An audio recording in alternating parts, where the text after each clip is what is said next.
Hukum tata negara merupakan sekumpulan peraturan hukum yang mengatur organisasi negara, hubungan antar alat kelengkapan negara dalam garis horizontal dan vertikal, serta kedudukan warga negara dengan hak-hak asasinya. Menurut Vollenhoven, HTN adalah hukum yang mengatur semua masyarakat hukum atasan dan masyarakat hukum bawahan. Sedangkan menurut Scholem, HTN itu mengatur organisasi daripada negara. Kemudian Utrecht juga mengatakan bahwa HTN mencakup kehidupan sosial dan kehidupan kekuasaan pejabat-pejabat negara. Lalu ada Kusumadi Pujasawojo yang berpendapat pula bahwa HTN ini menjelaskan bentuk negara dan bentuk pemerintahan atau hierarki. Jadi asumsi dari HTN sendiri meliputi perangkat aturan, negara, dan hak asasi.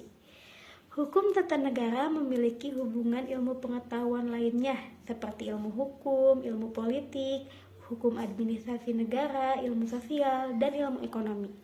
Lalu, apakah perbedaan HTN dengan HAN? Hukum tata negara mempunyai objek penyelidikan hal-hal yang pokok mengenai organisasi negara, sedangkan bagi hukum administrasi negara, objek penyelidikannya adalah mengenai peraturan-peraturan yang bersifat teknis.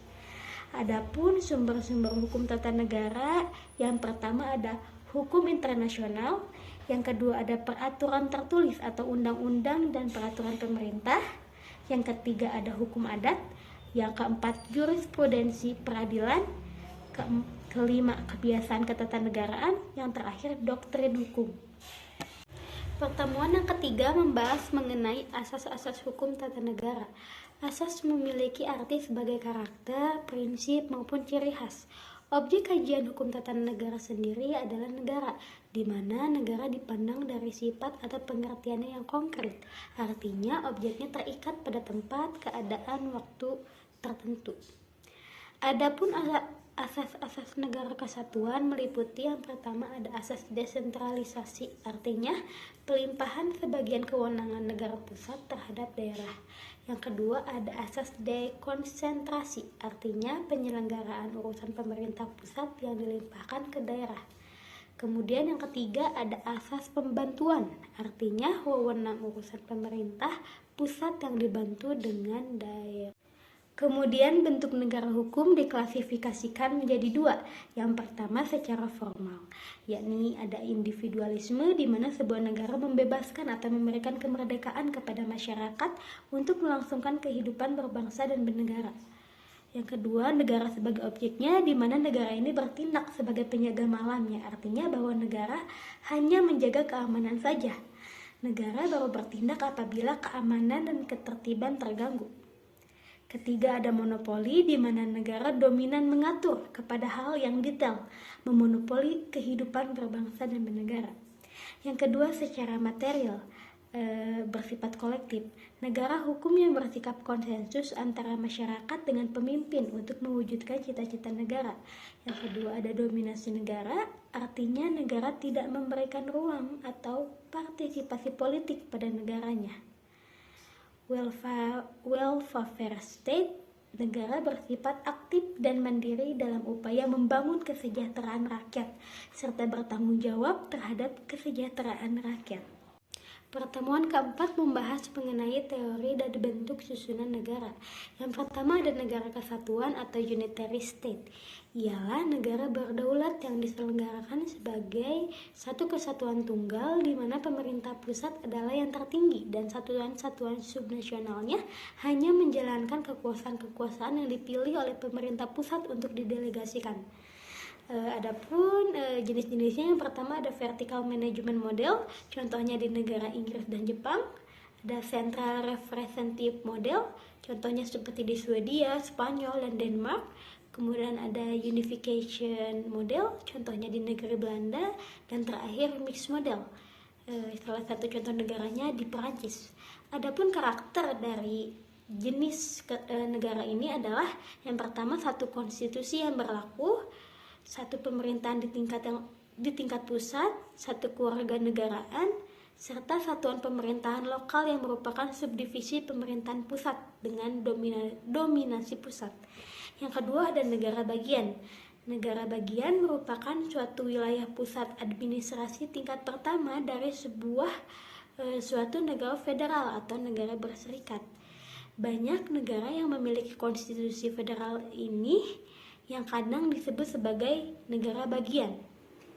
Dengan karakteristik negaranya, yang pertama, perasaan sebangsa di antara kesatuan-kesatuan politik yang hendak membentuk federasi, serta keinginan untuk membentuk ikatan yang terbatas. Pertemuan yang kelima membahas mengenai bentuk dan sistem pemerintahan. Bentuk pemerintahan terbagi menjadi 4. Yang pertama ada autokrasi, di mana kekuasaan dikelola oleh satu orang yang memiliki kendali yang besar dalam pemerintah serta yang dianggap peran utama dalam negara, baik kekuasaan politik, ekonomi, sosial, dan militer. Yang kedua ada oligarki, bentuk pemerintahan yang dijalankan oleh beberapa orang atau sekelompok tertentu. Yang ketiga ada monarki, bentuk pemerintahan yang dipimpin oleh raja, kaisar, atau secara turun-temurun yang diwariskan. Yang keempat ada republik, yakni kekuasaan yang dipegang oleh rakyat, dari rakyat, dan untuk rakyat. Pembahasan selanjutnya mengenai sistem pemerintahan. Menurut Mahfud MD, sistem pemerintahan merupakan hubungan dan tata kerjasama antara lembaga-lembaga negara, terbagi menjadi 2. Yang pertama presidensial, dengan cirinya kepala negara menjadi kepala pemerintahan atau eksekutif.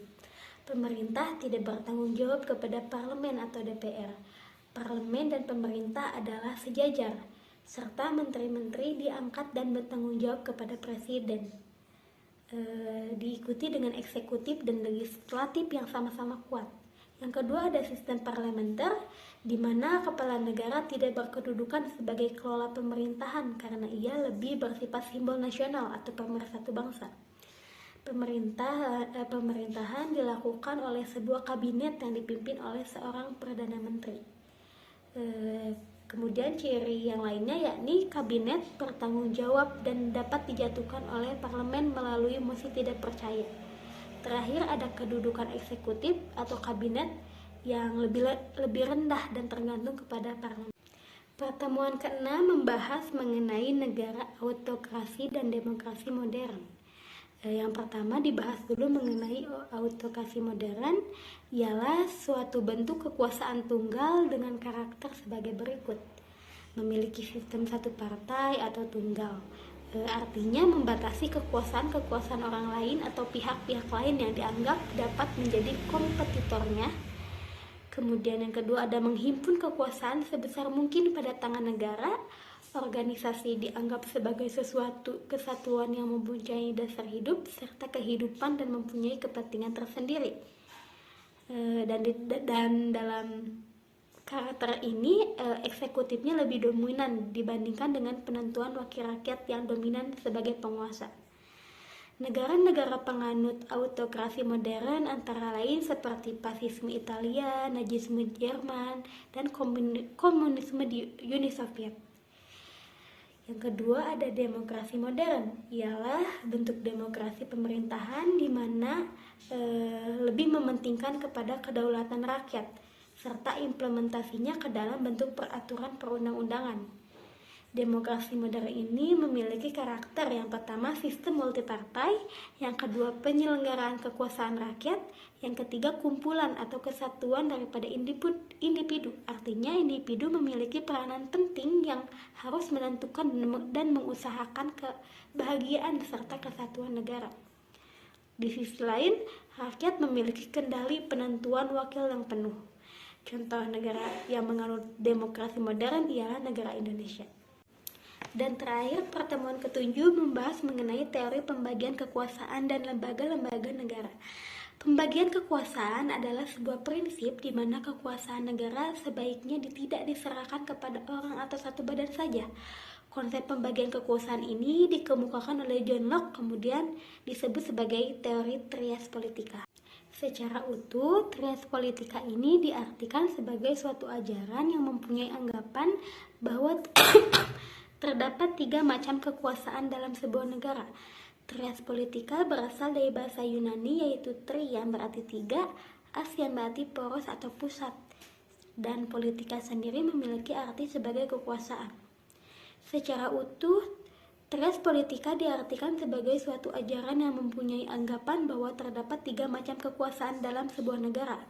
John Locke sendiri menyepakati res politika ini pada tahun 1632 sampai 1704 menjadi fungsi legislatif, fungsi eksekutif, serta fungsi federatif.